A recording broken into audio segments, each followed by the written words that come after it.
Hello guys, welcome to my channel simple study. आज मैं class 9 से चैप्टर नंबर 1 लेकर आई हूँ। French revolution Hindi medium notes हैं। ये एनसीईआरटी बेस्ड है, सीबीएसई बोर्ड है, उत्तराखंड बोर्ड है एंड यूपी बोर्ड है, जिसमें प्रोवाइड करवा रखी है एनसीईआरटी बेस से रिलेटेड बुक्स इन स्कूल। तो आइए स्टार्ट करते हैं।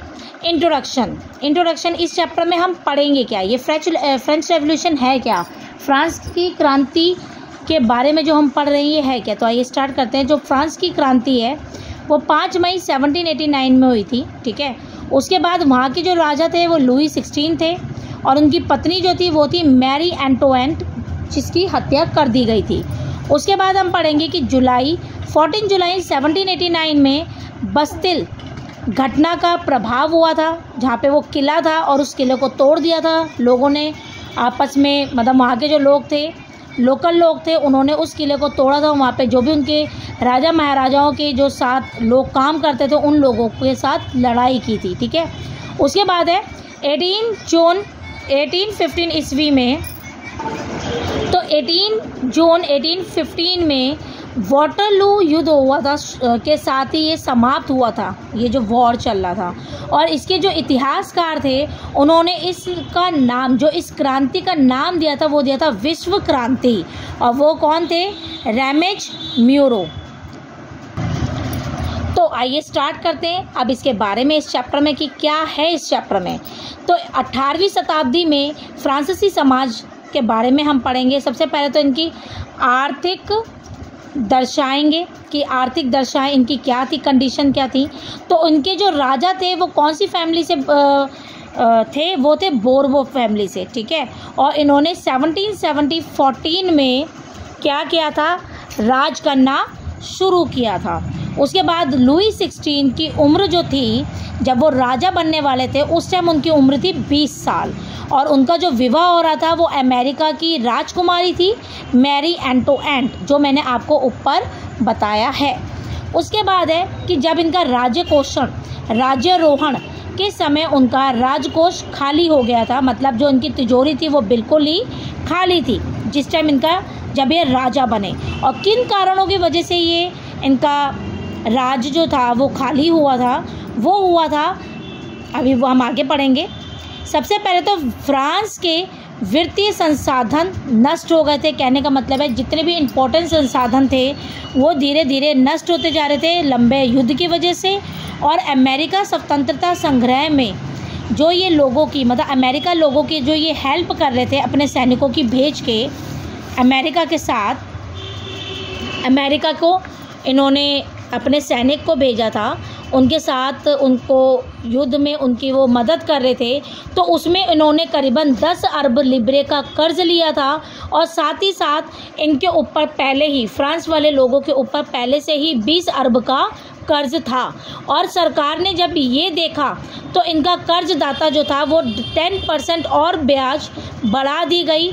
और वहाँ के जो समाज, फ्रांस के जो समाज के करों थे, मतलब करों मीन्स टैक्स की बढ़ती दरों से परेशान था। फ्रांस के जो लोग थे वो इन टैक्सों से इतना परेशान हो गए थे 10% के बढ़ने से कि लोगों को समझ में नहीं आ रहा था कि उन्हें क्या करना चाहिए। अब आगे देखते हैं कि उस वर्ग में कौन कौन से लोग रहते थे या कौन कौन से स्टेट के लोग थे। तो 18वीं शताब्दी में फ्रांसीसी समाज 3 स्टेट्स वर्ग बटा हुआ था। सबसे पहले तो फर्स्ट स्टेट्स, जिसे हम कहते हैं प्रथम स्टेट, इसमें क्या था? पादरी स्टेट थे, पादरी वर्ग के लोग थे। जो पादरी वर्ग कौन होते हैं? ठीक है, पादरी वर्ग होते हैं जो चर्च के कार्य करने में सहायता करते हैं, मतलब चर्च का कार्य मैक्सिमम संभालते हैं। और उनको जन्म से ही अधिकार था, ठीक है। क्या अधिकार था? कि करों से इन्हें छूट मिलती थी। क्या मिलती थी? करों से इन्हें छूट मिलती थी। और चर्च किसानों से टाइड नामक धार्मिक पर कर वसूलता था। कहने का मतलब है जो ये चर्च के लोग थे ये किसानों से, जो थर्ड स्टेट में आते हैं, ये टाइड्स वसूलते थे, ठीक है। ये टैक्स का नाम था, टाइड। अब इसके बाद आ जाओ तृतीय स्टेट।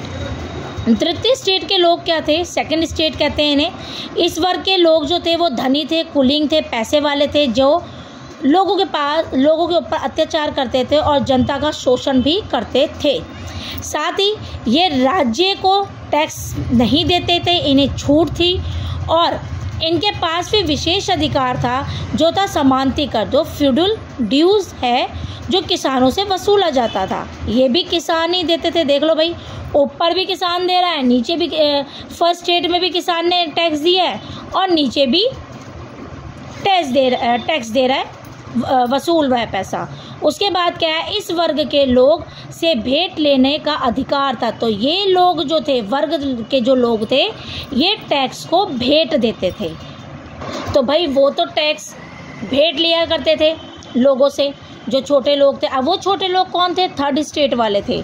जो थर्ड स्टेट वाले थे वो थे साधारण लोग, जो आते हैं जनसंख्या के 6 बचे सभी लोग तृतीय स्टेट में संबंधित हैं, जैसे कि बड़े व्यापारी, व्यवसायी, व्यापारी, अदालती, कर्मचारी, वकील, किसान, कारीगर, छोटे किसान, भूमिहीन, मजदूर, नौकर आदि। ये सब हो गए जो टैक्स दिया करते थे।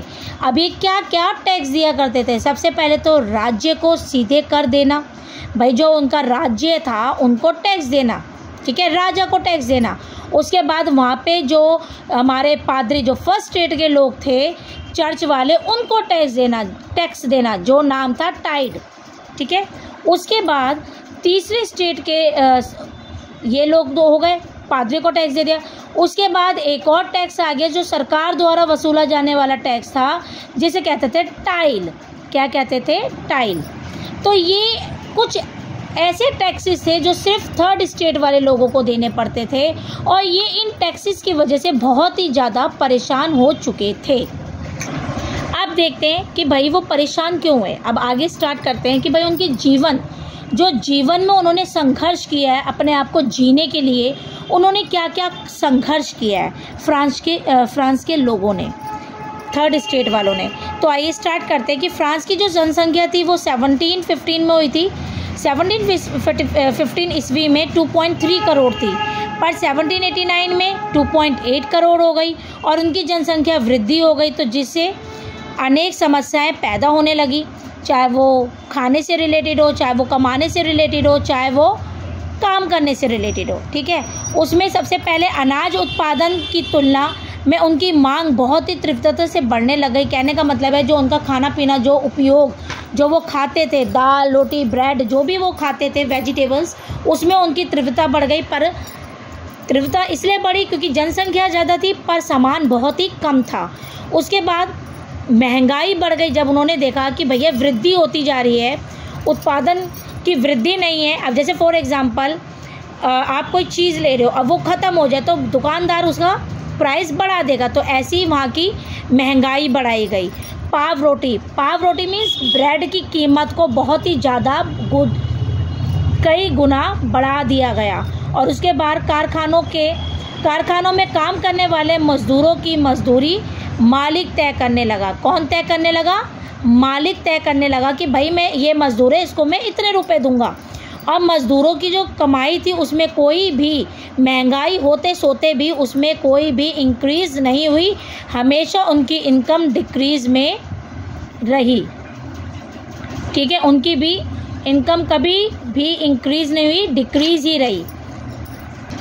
अब चलो डिक्रीज़ तो होती रही, उनके काम पैसे बढ़े ही नहीं, तो उससे क्या फ़र्क पड़ा भाई? अमीर तो और अमीर होता गया क्योंकि उसे कोई टैक्स नहीं देना, और गरीब जो था वो और गरीब होता गया क्योंकि उन्हें टैक्स पे टैक्स देना पड़ा। और महंगी खाना भी, अब उनके लिए खाना बहुत ही मुश्किल से खाया जाता था क्योंकि खाना भी बहुत ही ज़्यादा महंगा हो गया था।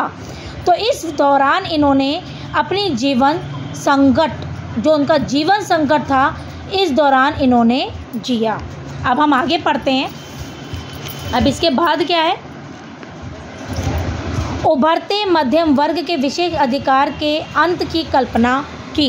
अब मध्य वर्ग, मिडल एज, जो मिडल एज वाले लोग हैं, उन्होंने अपनी इच्छाओं को विशेष अधिकारों में बदलने की कल्पना करनी शुरू कर दी। अब वो क्या थी? सबसे पहले तो थे फैलते ओवरसी, मतलब जो समुद्र में व्यापार था उस चीज़ को और बढ़ाना। और समुद्र में क्या चीज़ बढ़ाई मतलब व्यापार किया जाता था। ऊनी और रेशमी वस्त्रों का किया जाता था। ऊनी और रेशमी कपड़ों का या तो निर्यात किया जाता था या समाज के समृद्धि लोगों के बेच दिया जाता। कहने में मतलब है राजा को या तो उपहार में दिया जाता था कि भाई एक जगह से दूसरी जगह जा रहे हैं तो जो सबसे अच्छा कीमती कपड़ा अपने टैक्स को ख़त्म कराने के लिए वो दिया जाता था, या जो समाज के वृद्धि लोग थे, जो पढ़े लिखे लोग थे, जो अमीर थे सब राजा से नीचे, उन लोगों को बेच दिए जाते थे। उसके बाद पढ़े लिखों ने क्या कहा कि भाई जो भी पढ़े लिखे लोग हैं उनकी ये सोच थी कि जो जन्म से जो लोगों को अधिकार मिल रहा था वो मिलना ख़त्म हो जाए। जो फर्स्ट स्टेट और सेकंड स्टेट के लोगों को अधिकार मिल रहा था वो ख़त्म हो जाए और उन्हें भी टैक्स दिया जाए, टैक्स देना चाहिए। उसके बाद है कि सामाजिक हैसियत। अगर हम सामाजिक हैसियत की बात करें कि भाई उनकी क्या सामाजिक हैसियत थी कि शिक्षा और योग्यता के अनुरूप होना चाहिए। कहने का मतलब है कि अगर टैक्सेस में छूट भी है तो भाई हर किसी को टैक्स की छूट नहीं देनी चाहिए। जो पढ़े लिखे हैं सिर्फ उन्हें ही छूट मिलनी चाहिए। ये मध्यवर्गीय लोगों की सोच थी उस टाइम। उसके बाद जैसे कि स्वतंत्रता, समान नियमों और समान अवसरों के विचार और समाज के वह कल्पना हैं जो जॉन लॉक, जैक रोसो जैसे दार्शनिक के द्वारा प्रस्तुत की गई है। ये दो लोग हैं जिन्होंने इन विचारों को आगे बढ़ाया है कि लोगों को ये सोच रखनी चाहिए जो पढ़े लिखे हैं। उसके बाद जॉन लॉक ने टू टेरिटरीज ऑफ गवर्नमेंट के में जो राजा थे, राजा के दैव्य और निष्कुश अधिकारों के सिद्धांत का गठन भी किया। कहने का मतलब है उनके भी विरोध में ये लोग खड़े हुए या उनके बारे में भी बताया। अगर आपको मेरी ये वीडियो और ये नोट्स अच्छे लगे हों तो प्लीज़ लाइक शेयर और सब्सक्राइब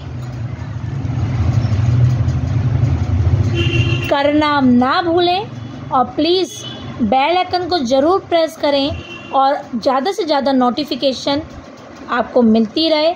और आपको अगर ये वीडियो अच्छी लगी हो तो प्लीज़ मुझे कमेंट्स में ज़रूर बताएं कि आपको इससे रिलेटेड और वीडियो चाहिए या नहीं। तो थैंक यू फॉर वॉचिंग।